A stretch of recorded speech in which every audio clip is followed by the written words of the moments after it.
저는 김준서예요. 지수와 결혼한 지 벌써 10년이 됐어요. 그 10년 동안 우리는 서울의 작은 아파트에서 평범하게 살아왔어요. 매일 아침 지수가 준비한 커피를 마시고 출근하고 저녁에는 함께 저녁을 먹으며 하루를 나누는 게 일상이죠. 지수는 은행에서 일하고 저는 IT 회사에서 프로그래머로 일해요. 아이는 없지만 서로가 있어서 외롭지 않았어요. 그런데 최근에 모든 게 조금씩 변하기 시작했어요. 지수가 고등학교 동창 모임에 다시 나가기 시작하면서부터요. 처음에 지수가 그룹 채팅방에 들어간다고 했을 때 저는 별로 신경 쓰지 않았어요. 옛 친구들 만나서 좋겠다 하면서 웃어 넘겼어요. 제가 워낙 바빠서 그런 모임에 갈 여유가 없었거든요. 회사 프로젝트가 쌓여서 주말에도 노트북을 켜고 일하는 날이 많았어요. 지수는 준서야, 너도 한번 와봐. 재미있을 텐데라고 했지만 저는 나중에라고만 대답했어요. 그게 시작이었어요. 지수가 모임에 나갈 때마다 집 안 분위기가 달라지기 시작했어요. 어느 날 아침 지수가 출근 준비를 하면서 평소와 다르게 옷을 고르는 걸 봤어요. 보통은 간단한 블라우스에 슬랙스를 입는데 그날은 꽃무늬 원피스를 꺼내 입었어요. 오늘 왜 이렇게 예쁘게 입었어? 제가 물었어요. 지수는 거울을 보며 동창 모임이 있으니까. 오랜만에 친구들 만나는데 좀 차려입어야지 라고 웃으며 대답했어요. 그 미소가 밝아서 좋았지만 뭔가 이상한 기분이 들었어요. 그리고 머리를 컬링기로 돌리는 걸 봤어요. 평소에는 그냥 묶고 나가는데 그날은 한참 동안 머리를 만지작거렸어요. 시간 없는데 왜 그렇게 해? 제가 재촉했어요. 지수는 괜찮아, 빨리 할게라고 했지만 결국 지각할 뻔했어요. 그날 저녁 지수가 집에 돌아왔을 때 향수 냄새가 강하게 났어요. 제가 싫어하는 진한 장미 향이었어요. 이 향수 새로 산 거야? 제가 코를 찡그리며 물었어요. 지수는 가방을 내려놓으며 응, 친구가 추천해줘서. 어때? 라고 했어요. 저는 좀 세네. 머리 아파라고 솔직히 말했어요. 지수는 웃으며 알았어. 다음에는 덜 뿌릴게라고 했지만 그 후로도 그 향수를 계속 썼어요. 그 냄새가 집안을 가득 채울 때마다 제 마음이 불편해졌어요. 왜 갑자기 이렇게 변할까? 그냥 모임 때문일까? 며칠 지나지 않아 지수가 또 모임에 간다고 했어요. 이번에는 저녁 모임이었어요. 몇 시에 올 거야? 제가 물었어요. 지수는 립스틱을 바르며 늦지 않을게. 10시쯤이라고 대답했어요. 하지만 그날 지수는 자정 가까이 돼서야 들어왔어요. 문을 열고 들어오는 지수의 발걸음이 비틀비틀했어요. 여보, 왜 이렇게 늦었어? 제가 소파에서 일어나 물었어요. 지수는 신발을 벗으며 동창들하고 술 한잔했어. 택시 타고 왔어라고 중얼거렸어요.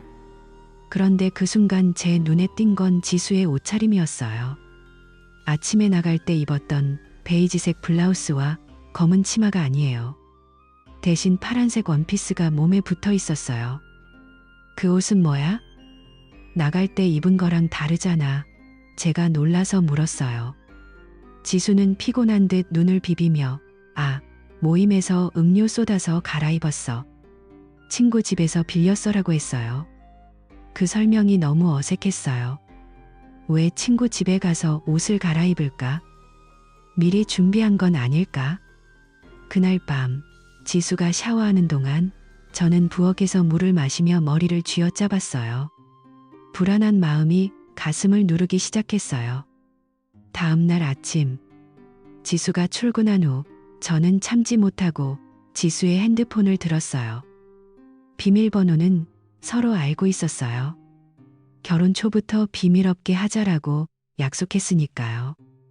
하지만 이렇게 몰래 보는 건 처음이었어요. 소셜미디어 앱을 열고 최근 업로드된 사진을 봤어요. 동창 모임 그룹에 올라온 사진이었어요. 모두들 레스토랑에서 포즈를 취하고 웃고 있어요.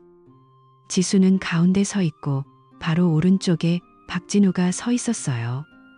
진우는 고등학교 때 지수의 단짝 친구였어요. 우리 결혼식에도 와서 사진을 찍어줬고 지수야, 준서 씨랑 행복하게 살아라고 축하 인사를 했어요. 사진 속에서 진우의 팔이 지수의 어깨에 살짝 닿아 있었어요. 그 모습이 제 눈을 사로잡았어요. 왜 이렇게 가까이 서 있을까? 다른 사람들 사이에서 유독 그 둘이 붙어 보였어요. 저는 그 사진을 확대해서 자세히 봤어요. 지수의 미소가 평소보다 밝아요. 눈가에 주름이 지며 웃고 있어요. 진우도 마찬가지예요. 배경에 있는 다른 동창들은 그냥 서 있지만 그 둘은 서로를 보며 웃는 것 같았어요. 이게 무슨, 저 혼자 속으로 중얼거렸어요. 그날 회사에서 미팅 중에 그 사진이 계속 떠올랐어요. 동료가 준서 씨, 왜 그래? 집중 안 돼? 라고 물었어요. 저는 피곤해서라고 둘러댔지만 속으로는 지수와 진우의 얼굴이 맴돌았어요. 점심시간에 카페에 앉아 커피를 마시며 생각했어요. 진우는 결혼 안 했어요. 독신으로 사는 걸 지수가 전에 말한 적 있어요. 진우는 아직 장가 안 갔대.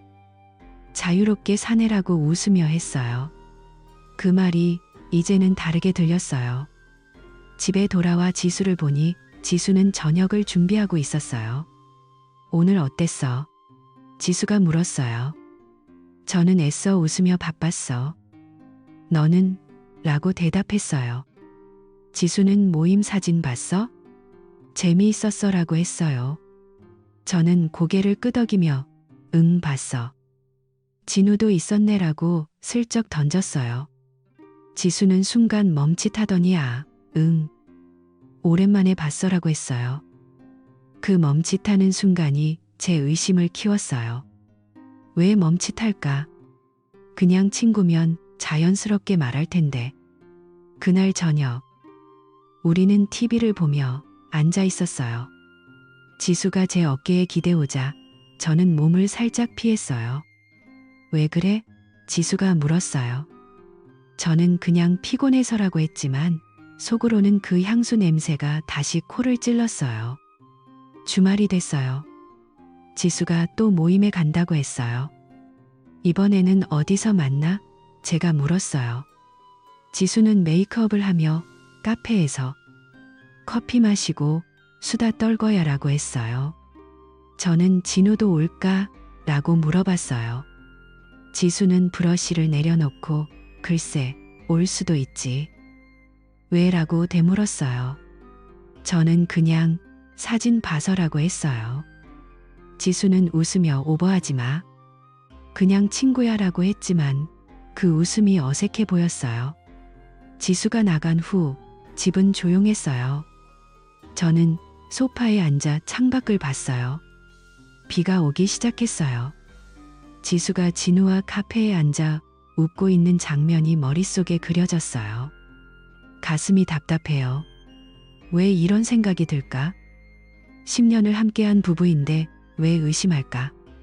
하지만 그 사진이 지워지지 않았어요. 저녁에 지수가 돌아왔어요.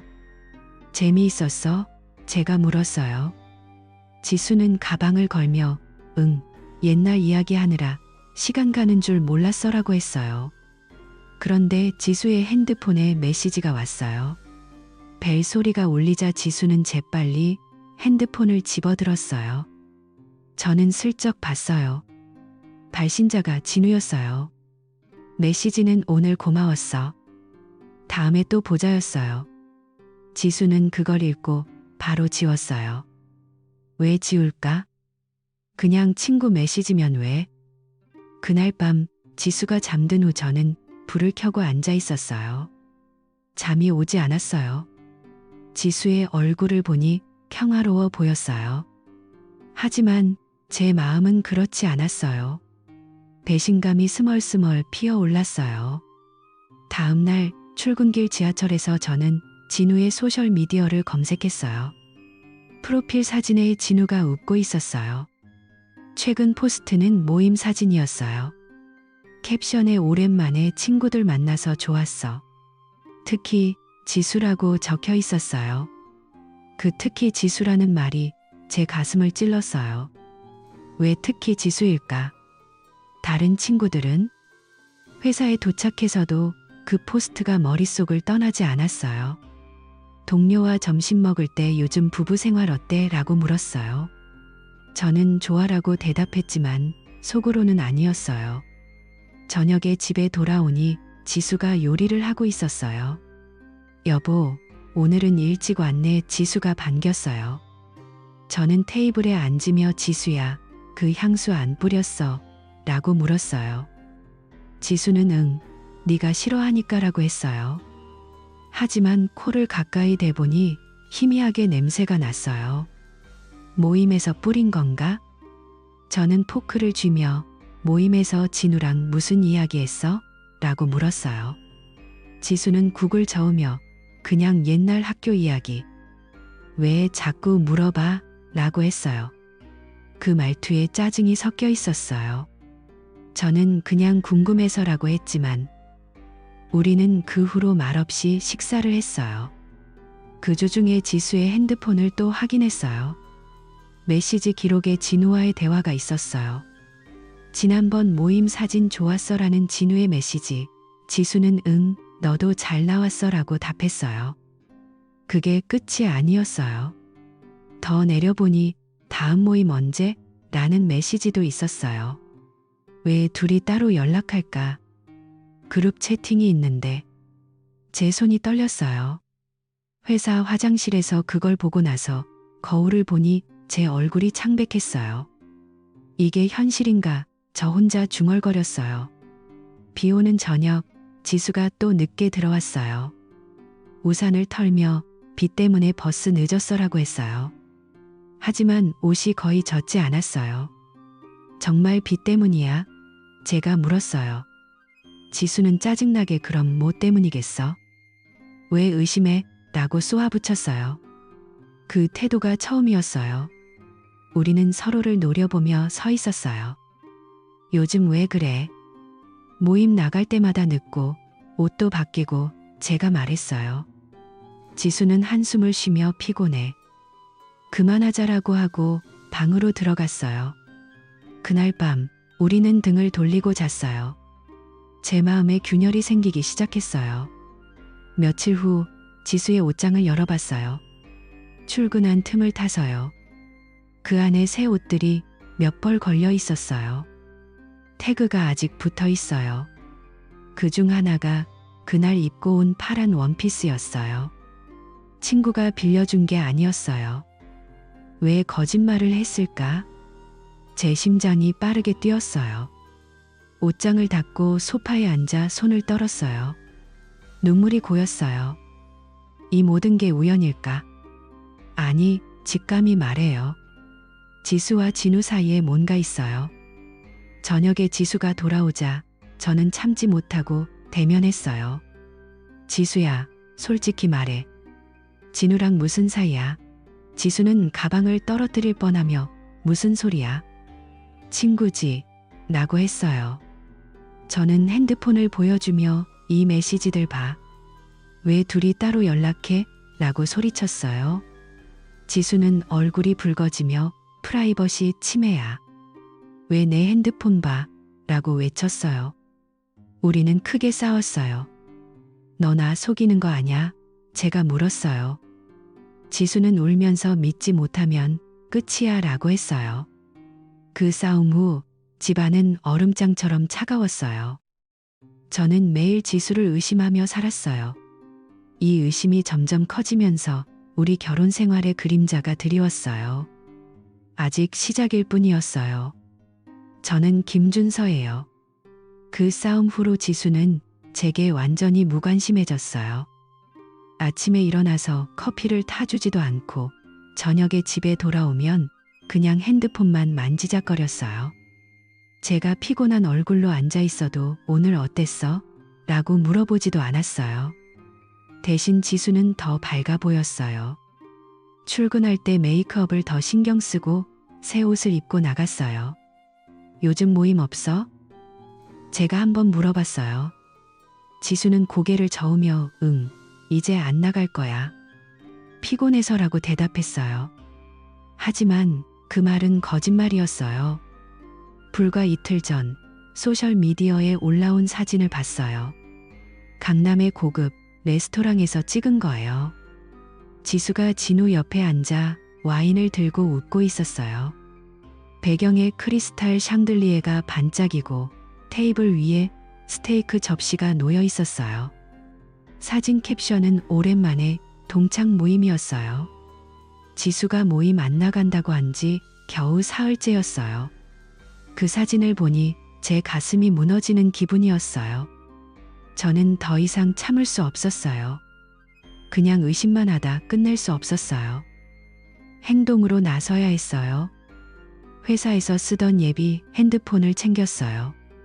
그건 업무용으로 쓰던 거라 배터리가 오래가고 GPS 기능이 좋았어요.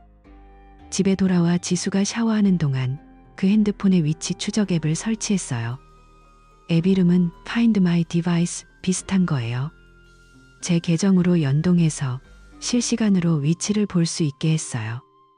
지수의 차는 지하 주차장에 있었어요. 저는 몰래 내려가서 뒷좌석 아래 카펫 밑에 핸드폰을 고정 테이프로 붙였어요. 손이 떨려서 테이프가 제대로 안 붙었어요. 다시 떼고 붙이기를 3번 했어요. 이게 맞는 짓인가라는 생각이 스쳤지만 지수의 그 웃는 사진이 떠오르니 멈출 수 없었어요. 핸드폰을 충전기 없이도 오래가게 설정하고 소리를 완전히 껐어요. 주차장에서 올라오며 제 심장이 쿵쾅거렸어요. 그날 밤 지수가 오늘은 일찍 자자라고 하며 방으로 들어갔어요. 저는 소파에 앉아 제 핸드폰으로 앱을 열었어요. 위치가 집으로 고정돼 있었어요. 하지만 다음날 저녁 지수가 회사에서 늦게 끝날 것 같아라고 메시지를 보냈어요.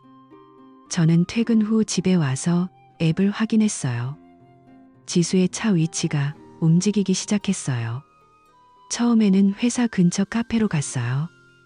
그 카페는 강남역 근처 유명한 디저트 가게예요.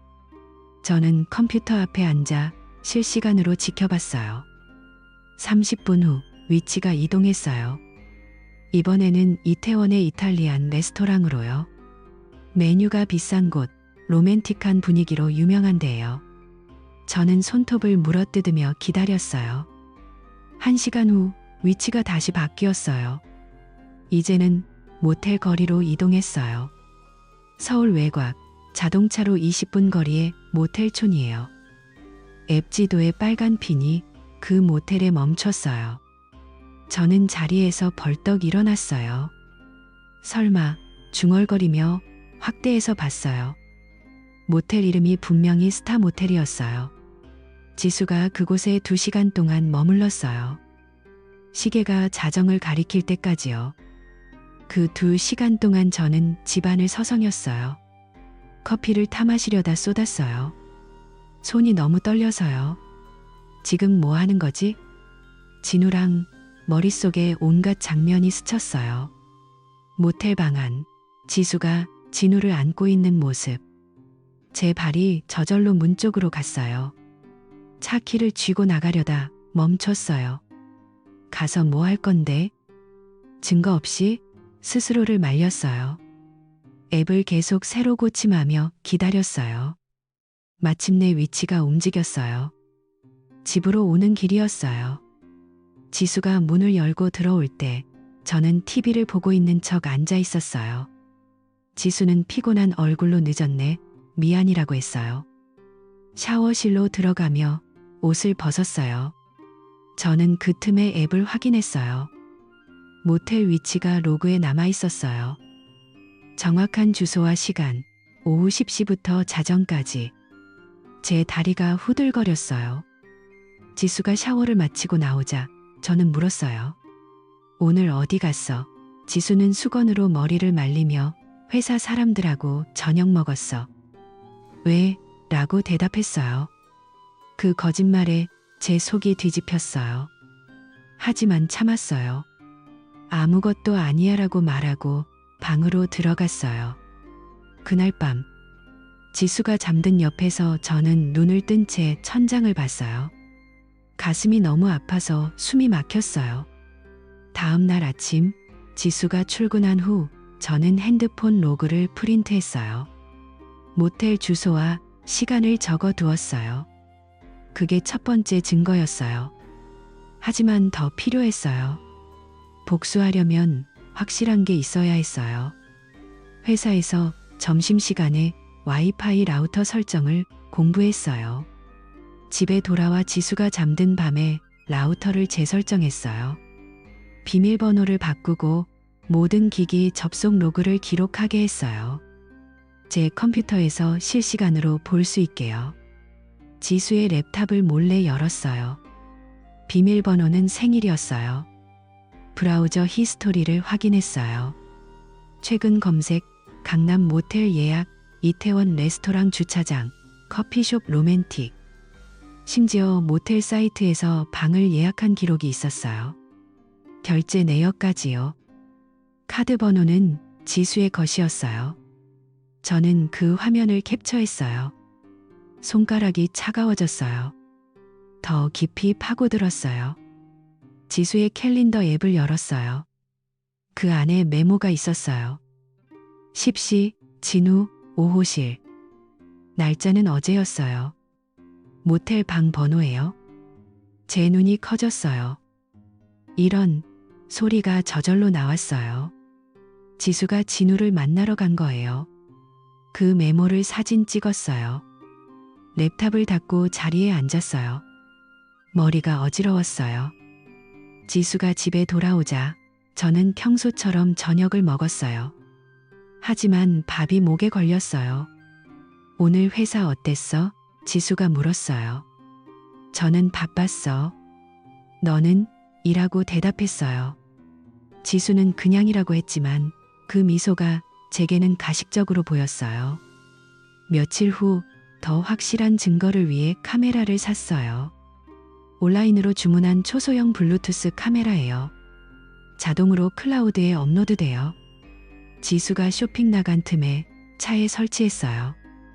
대시보드 아래 운전석 쪽에 고정했어요.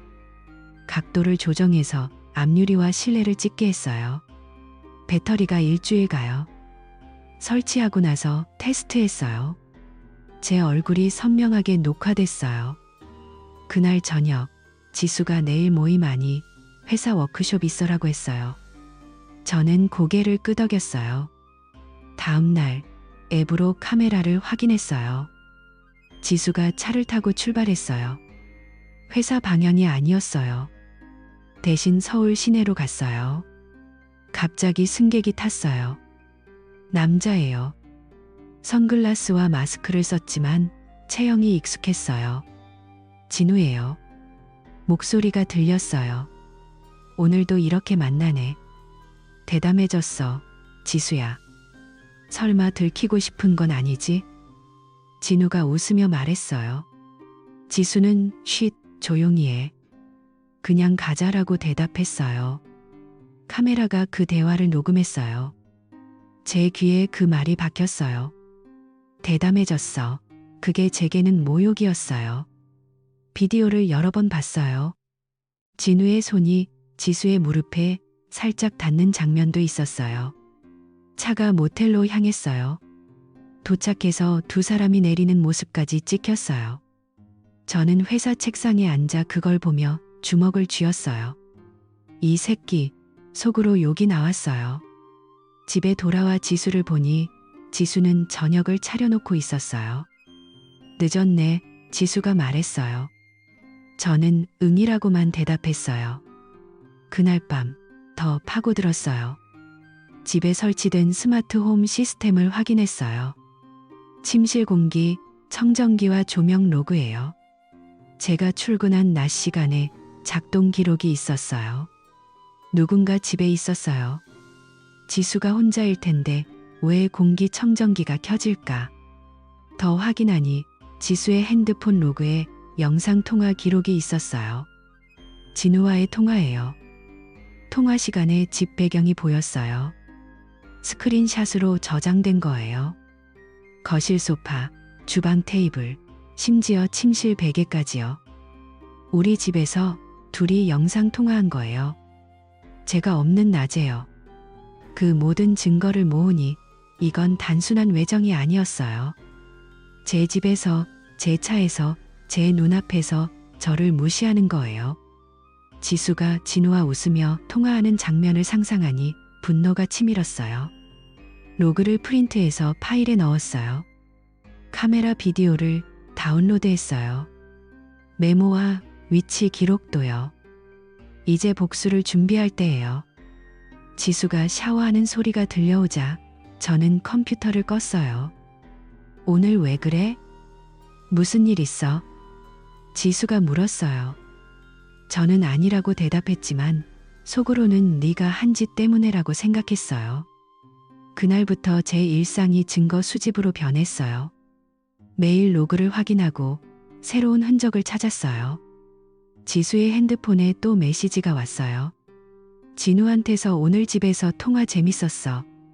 다음엔 직접 와해요. 지수는 그걸 읽고 지웠어요. 하지만 제 라우터 로그에 남았어요. 그 메시지를 보니 제 혈압이 올랐어요.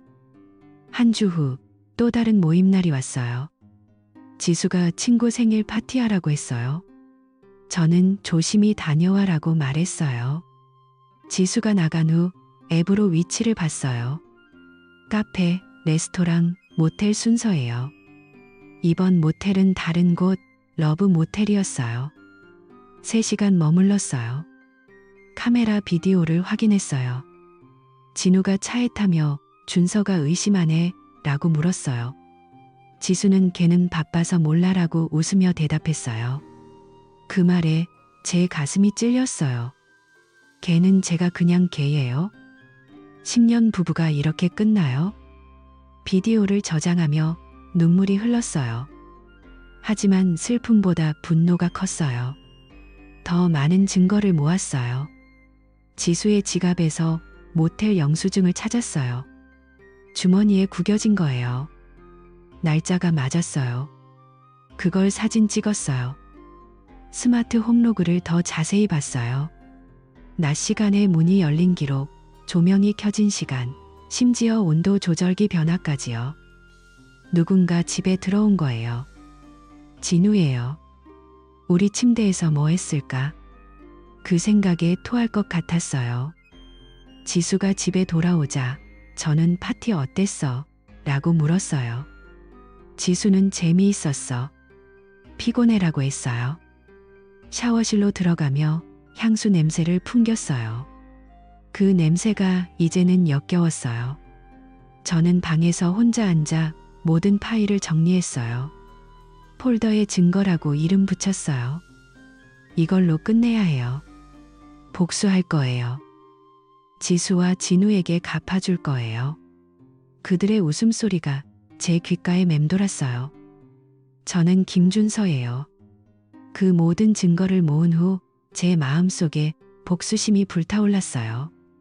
지수가 샤워하는 동안 저는 컴퓨터 앞에 앉아 폴더를 다시 열어봤어요. 사진, 비디오, 로그 파일들이 빼곡하게 쌓여 있었어요. 지수의 웃는 얼굴과 진우의 목소리가 제 머릿속을 맴돌았어요. 이제 어떻게 하지? 저 혼자 중얼거렸어요. 감정적으로 달려들어 지수를 흔들고 싶었지만 그건 바보 같은 짓이었어요. 10년 결혼 생활을 이렇게 끝낼 수 없었어요. 차분하게 생각했어요. 법적으로 그리고 전문적으로 갚아줘야 해요. 지수와 진우가 제 인생을 망친 만큼 그들의 삶도 흔들어 놓을 거예요. 먼저 법적 준비를 시작했어요. 다음 날 아침 지수가 출근한 후 저는 회사에 휴가를 냈어요. 몸이 안 좋아서라고 상사에게 메시지 보냈어요. 실제로 가슴이 아팠어요. 인터넷으로 서울 시내 유명 법무법인을 검색했어요. 가정법 전문이라고 적힌 곳을 골랐어요. 사무실은 강남의 높은 빌딩에 있었어요. 엘리베이터를 타고 올라가며 제 손에 쥔 USB가 무거웠어요. 그 안에 모든 증거가 들어 있었어요. 로비에서 기다리다 변호사님을 만났어요. 50대 초반 남자분이었어요. 안경을 쓰고 차분한 목소리로 무슨 일로 오셨나요? 라고 물었어요. 저는 깊이 숨을 들이마시고 이야기를 시작했어요. 제 아내가 외도를 했어요. 증거가 있어요. 변호사님은 제 말을 듣고 고개를 끄덕였어요. USB를 받아 컴퓨터에 꽂고 파일을 열어봤어요. 위치 로그부터 비디오, 메시지 캡처까지 하나하나 확인했어요. 이건 꽤 철저하네요. 감정적으로 대응하지 않으신 게 다행이에요 라고 하셨어요. 저는 어떻게 해야 할까요? 라고 물었어요. 변호사님은 커피를 따라주며 먼저 이혼 소송을 준비하세요. 불륜 증거가 명확하니 위자료 청구가 가능해요. 그리고 제3자, 그 박진우 씨에 대한 손해배상 청구도 할 수 있어요. 한국 법상 불륜으로 인한 정신적 피해를 인정받을 수 있으니까요. 라고 설명했어요. 저는 고개를 끄덕였어요. 지금 당장 시작할게요. 변호사님은 절대 감정을 드러내지 마세요. 집에서 평소처럼 행동하세요. 그게 소송에 유리해요. 증거가 더 쌓일 수도 있으니까라고 조언했어요. 우리는 그 자리에서 계약서를 썼어요. 비용은 제 통장에서 빠져나갔어요. 사무실을 나서며 제 발걸음이 가벼워졌어요. 이제 시작이에요. 집에 돌아와 지수가 돌아올 때까지 기다렸어요. 지수는 평소처럼 오늘 일찍 왔네? 라고 물었어요. 저는 웃으며 응, 일찍 끝났어 라고 대답했어요. 속으로는 변호사님 말이 떠올랐어요. 감정을 숨겨야 해요. 그날 저녁 우리는 함께 밥을 먹었어요. 지수가 국을 뜨며 요즘 피곤해 보이네 라고 했어요. 저는 일 때문이야 라고 둘러댔어요. 하지만 제 눈에는 지수의 손가락에 낀 결혼 반지가 가식적으로 보였어요. 다음 날 변호사님과 다시 만났어요. 더 자세한 증거를 제출했어요. 스마트 홈로그를 프린트해서 가져갔어요. 이건 집안 침입 증거로도 쓸 수 있어요. 불법 침입 요소가 추가되면 더 강력해져요 라고 하셨어요. 우리는 소송 서류를 작성하기 시작했어요. 위자료 액수를 논의했어요. 최소 5천만 원은 청구할 수 있어요. 정신적 피해를 강조하세요 라고 했어요. 저는 진우한테도요 라고 물었어요. 변호사님은 네, 민사소송으로요. 불륜으로 인한 가정 파탄 책임이에요. 서류를 정리하며 제 마음이 차분해졌어요. 이건 감정이 아니라 법이에요. 법적 준비와 동시에 진우의 직장을 노렸어요. 진우는 대기업 IT 회사에서 일해요. 삼성이나 현대 같은 큰 곳은 아니지만 코스닥 상장된 중견 기업이에요. 전에 지수가 말한 적 있어요. 진우는 개발팀 장내라고요. 저는 회사 홈페이지를 들어가 봤어요. 윤리 규정 섹션을 찾았어요. 거기에는 직원의 사생활이 회사 이미지에 미치는 영향에 대한 조항이 있었어요. 불륜이나 도덕적 위반 시 징계 가능하다고 적혀 있었어요. 그리고 내부 신고 시스템이 있었어요. 익명으로 제보할 수 있는 포털이에요. 저는 새 이메일 계정을 만들었어요. 회사 도메인처럼 보이게 가짜로요. 증거 파일을 압축해서 첨부했어요. 비디오 클립, 메시지 스크린샷, 모텔 로그까지요. 제보 내용에 썼어요. 박진우 팀장이 유부녀와 불륜 중입니다. 회사 차량으로 모텔을 다니고 상대 집에 출입한 증거예요. 이게 알려지면 회사 평판에 타격이 클 거예요. 보내기 버튼을 누를 때 제 손가락이 떨렸어요. 하지만 눌렀어요. 이 새끼, 네 인생도 끝나봐 속으로 중얼거렸어요. 그 후 며칠을 기다렸어요. 지수가 집에 있을 때마다 로그를 확인했어요. 더 이상 진우와 메시지 주고받지 않았어요. 지수가 갑자기 변했어요. 어느 날 저녁 지수가 장바구니를 들고 들어왔어요. 여보, 오늘 케이크 사왔어. 그냥 먹고 싶어서라고 웃으며 말했어요. 평소에는 안 사오던 거예요. 저는 고마워라고 대답했지만 속으로는 의심했어요. 왜 갑자기 친절할까? 다음 날 아침 지수가 커피를 타주며 오늘 저녁 뭐 먹을까? 내가 요리할게라고 했어요. 집안 청소도 열심히 했어요. 먼지 닦고 빨래 개는 모습이 예전처럼 보였어요. 저는 좋아라고만 말했어요. 하지만 제 머릿속에는 진우의 회사가 움직였을 거라는 생각이 들었어요. 과연 그 제보가 효과가 있을까? 며칠 후 제 핸드폰에 모르는 번호로 전화가 왔어요. 받았어요. 준서야? 나 진우야. 그 목소리가 들리자 제 피가 끓었어요. 하지만 차분하게 무슨 일이야? 라고 물었어요. 진우는 떨리는 목소리로 회사에서 연락 왔어. 내부 조사 시작됐대. 누가 제보했대. 불륜 관련 증거라고. 너지? 너 집 맞지? 라고 했어요. 저는 창밖을 보며 무슨 소리야? 나 그런 거 몰라라고 차갑게 대답했어요. 진우는 제발 만약 네가 한 거면 취소해. 회사에서 잘릴 수도 있어. 지수랑은 미안해. 그만할게라고 애원했어요. 저는 웃음이 나왔지만 참았어요. 진짜 모르는 일이야. 네가 알아서 해라고 말하고 전화를 끊었어요. 핸드폰을 내려놓고 소파에 앉았어요. 가슴이 뿌듯했어요. 진우의 그 호들갑스러운 목소리가 제 귀에 맴돌았어요. 지수는 그날 저녁 더 신경 썼어요. 여보, 요즘 나한테 왜 그래? 무슨 일 있어? 라고 물었어요. 저는 TV를 보며 아니, 왜? 라고 대답했어요. 지수는 제 옆에 앉아 팔을 잡았어요. 그냥 더 잘할게. 사랑해라고 했어요. 그 말이 제게는 역겨웠어요. 진우가 문제 생기니 이제 나한테 돌아오는 건가? 저는 응, 나도라고 건성으로 말했어요. 속으로는 변호사님과 다음 미팅을 생각했어요. 소송 서류가 거의 완성됐어요.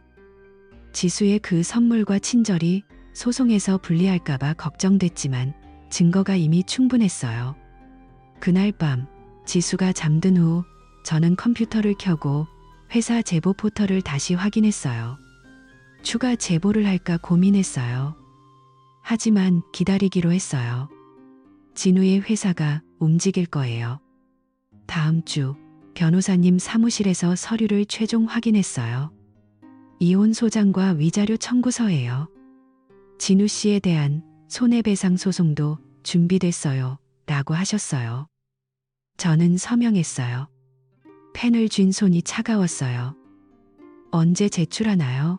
물었어요. 변호사님은 다음 주에요. 그 전까지 집에서 조용히 지내세요라고 했어요. 집에 돌아와 지수를 보니 지수는 새로 산 꽃을 꽂고 있었어요. 집 분위기 바꿔보려고라고 웃었어요. 저는 예쁜 애라고 말했지만 그 꽃이 제게는 장례식 꽃처럼 보였어요. 진우에게서 다시 메시지가 왔어요. 준서야, 제발 도와줘. 회사에서 인터뷰 호출했어. 저는 읽고 무시했어요. 네가 한 짓이야. 가파속으로 생각했어요. 지수가 점점 불안해 보였어요.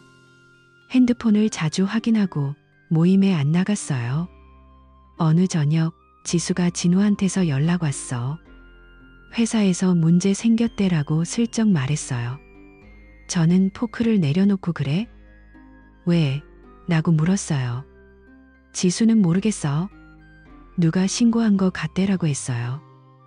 저는 속으로 웃었어요. 그럴 수도 있지라고 대답했어요. 지수의 눈빛이 흔들렸어요. 그날 밤 지수가 우리 잘 지내자라고 안기며 말했어요. 저는 등을 토닥였지만 마음은 이미 멀어졌어요. 소송이 시작되면 모든 게 드러날 거예요. 진우의 직장도 무너질 거예요. 제 복수가 서서히 실현되고 있었어요. 변호사님과 통화했어요. 소송 제출했어요. 이제 기다리세요라고 하셨어요. 저는 집에서 지수를 관찰했어요.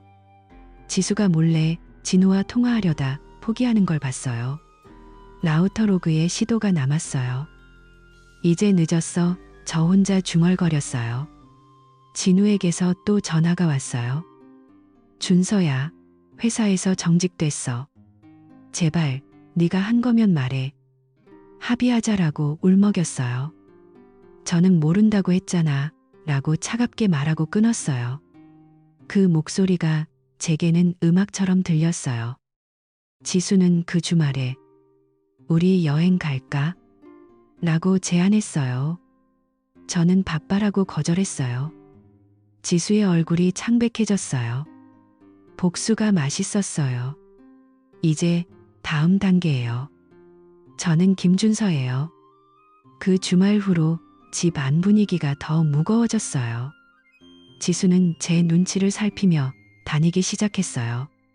아침에 커피를 타주려다 제 시선이 차가워지니 포기하고 저녁에는 소파에 앉아 TV를 보는데도 핸드폰을 쥔 손이 떨렸어요. 저는 매일 변호사님과 메시지를 주고받았어요. 소송 서류가 지수 씨에게 전달됐어요. 오늘 오후에요라는 메시지가 왔어요. 그걸 보니 제 심장이 빨리 뛰었어요. 회사의 휴가를 연장하고 일부러 일찍 집으로 향했어요. 지하철에서 창밖을 보며 손에 쥔 파일 가방을 꽉 움켜쥐었어요. 그 안에 모든 증거가 들어있었어요. 위치로그 프린트, 비디오 캡처, 메시지 스크린샷, 타임라인 문서까지요. 집 문을 열고 들어가니 지수가 소파에 주저앉아 있었어요. 얼굴이 창백하고 핸드폰을 쥔 손이 부들부들 떨렸어요. 탁자 위에 우편물이 놓여 있었어요. 법원에서 온 이혼 소장이었어요. 지수가 고개를 들고 저를 봤어요. 준서야. 이게 뭐야? 목소리가 갈라졌어요.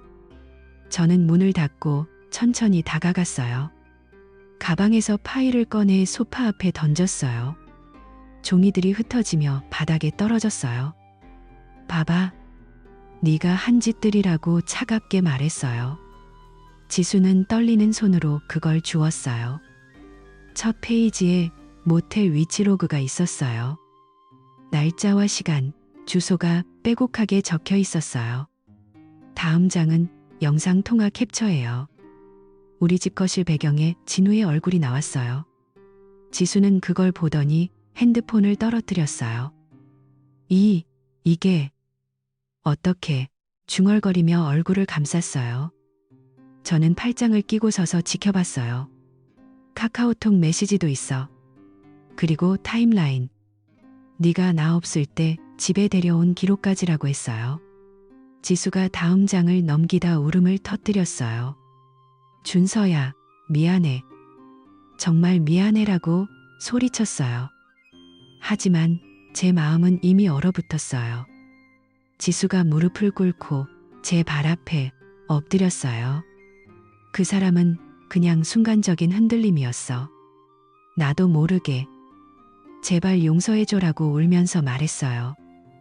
눈물이 바닥에 떨어졌어요. 저는 테이블을 세게 내리쳤어요. 쿵 소리가 집안을 울렸어요. 지수가 흠칫 놀라 고개를 들었어요. 변명할 필요 없어. 변호사가 다 준비했어. 법적으로 끝까지 갈 거야 라고 단호하게 말했어요. 목소리를 높이지 않았어요. 그냥 차갑게 사실만 나열했어요. 지수가 제 바지를 잡으며 한 번만 기회를 줘. 우리 10년인데 아이도 없지만 다시 시작할 수 있어라고 애원했어요. 저는 웃음이 나왔어요. 쓰게 웃으며 기회. 네가 진우를 우리 집에 데려온 순간 끝났어. 우리 침대에서 뭐 했는지 알아? 그러고 다 있어라고 했어요. 지수의 얼굴이 더 창백해졌어요. 그리고 진우도 곧 받을 거야. 회사에서 이미 시작됐고 소송도 걸릴 테니까라고 덧붙였어요. 지수는 고개를 저으며 안 돼, 제발. 그 사람한테 왜 그래 라고 했어요. 그 말이 제 분노를 더 키웠어요. 왜? 네가 나한테 한 짓 때문이지라고 대답했어요. 그날 밤 지수는 방에서 나오지 않았어요. 울음소리가 들려왔어요. 저는 부엌에서 물을 마시며 창밖을 봤어요. 비가 내리기 시작했어요. 다음 날 아침 지수가 부은 눈으로 나왔어요. 준서야, 와 좀 해. 합의할 수 있지? 라고 했어요. 저는 커피 잔을 내려놓고 합의? 안 해. 변호사한테 맡겼어라고 했어요. 지수는 다시 울었어요. 미안해. 정말 후회해. 그 사람과는 끊을게라고 했어요. 하지만 늦었어요. 저는 출근 준비를 하며 내 변호사한테 연락 왔을 거야. 순순히 따르든가라고 말했어요. 지수가 제 팔을 잡았어요. 우리 집은? 스파 가게는? 그건 내 거잖아라고 물었어요. 저는 고개를 저었어요. 그 가게 내 돈으로 열었어. 다 돌려받을 거야 라고 했어요. 지수는 소파에 주저앉았어요. 어떻게 나한테 이렇게 할 수 있어? 라고 중얼거렸어요. 저는 문을 나서며 네가 먼저 한 거야 라고 대답했어요. 소송이 시작됐어요. 지수의 변호사가 합의 이혼으로 하자고 제안했어요. 변호사님 사무실에서 그 메시지를 받았어요. 절대 안 돼요. 끝까지 가세요라고 변호사님께 말했어요. 법정에서 증거를 제출했어요. 위치로그를 판사님께 보여드렸어요. 피고가 불륜을 저지른 증거입니다라고 변호사님이 설명했어요. 지수는 법정에서 고개를 숙이고 있었어요. 눈물이 떨어졌어요. 진우도 소환됐어요. 민사소송으로요. 진우는 창백한 얼굴로 서 있었어요. 손해배상 6천만 원 청구합니다 라고 변호사님이 말했어요.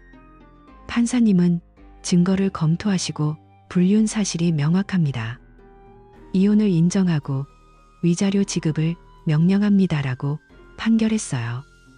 지수는 그 자리에서 울음을 터뜨렸어요. 전액 지급하세요라는 말이 제 귀에 박혔어요. 진우에 대한 판결도 나왔어요. 피고 박진우는 6천만 원을 배상하라라고요. 진우는 돈이 없었어요. 월부로 4년 이상 갚아야 해요라고 변호사님이 알려주셨어요. 게다가 제 제보로 회사에서 이미 강등됐어요. 팀장 자리에서 내려와 일반 직원이 됐고 승진 리스트에서 제외됐어요. 진우의 커리어가 망가졌어요. 소송 후 지수는 모든 걸 잃었어요. 스파 가게 소유권이 제게 넘어왔어요. 공동저축도 다 돌려받았어요. 지수는 짐을 챙겨 부모님 집으로 갔어요. 트럭에 가구를 싣는 걸 봤어요. 준서야, 마지막으로. 지수가 말하려 했어요. 저는 문을 닫았어요. 끝났어라고 했어요. 집이 비워진 후 저는 리모델링을 시작했어요. 벽지를 새로 바르고 가구를 다 바꿨어요. 지수가 만진 모든 걸 버렸어요. 침대, 소파, 주방 도구까지요. 새로 산 침대에 누워보니 마음이 가벼웠어요. 그동안의 의심과 고통이 사라지는 기분이었어요. 진우에게 익명 메시지를 보냈어요. 동창 그룹 채팅과 회사 동료들에게요. 박진우가 유부녀와 불륜했어요. 증거 있어요라고 첨부 파일과 함께요. 그 후 제 핸드폰에 진우한테서 메시지가 왔어요. 내 인생 끝났어. 제발 그만해라고요. 떨리는 글씨가 보였어요. 저는 그걸 읽고 삭제했어요. 미안함은 없었어요. 오히려 속이 시원했어요. 네가 한 대로 받은 거야. 속으로 중얼거렸어요. 이제 집은 새로워졌어요. 아침에 일어나 창문을 열고 커피를 마셨어요. 바람이 불어오니 상쾌했어요. 회사에서 일도 잘 풀렸어요. 동료들이 요즘 밝아 보이네라고 했어요. 저는 웃으며 그냥 그래라고 대답했어요. 지수한테서 가끔 메시지가 왔어요. 잘 지내? 라고요. 답하지 않았어요. 진우는 월급에서 돈을 떼서 보내기 시작했어요. 통장에 입금되는 걸 볼 때마다 만족했어요. 이 모든 게 끝난 후 저는 산책로를 걸었어요. 하늘이 맑았어요. 내가 이겼어라는 생각이 들었어요. 착한 사람이 배신당하면 그 대가는 크다는 걸 증명했어요. 이제 의심 없이 살 수 있어요. 평화로워요.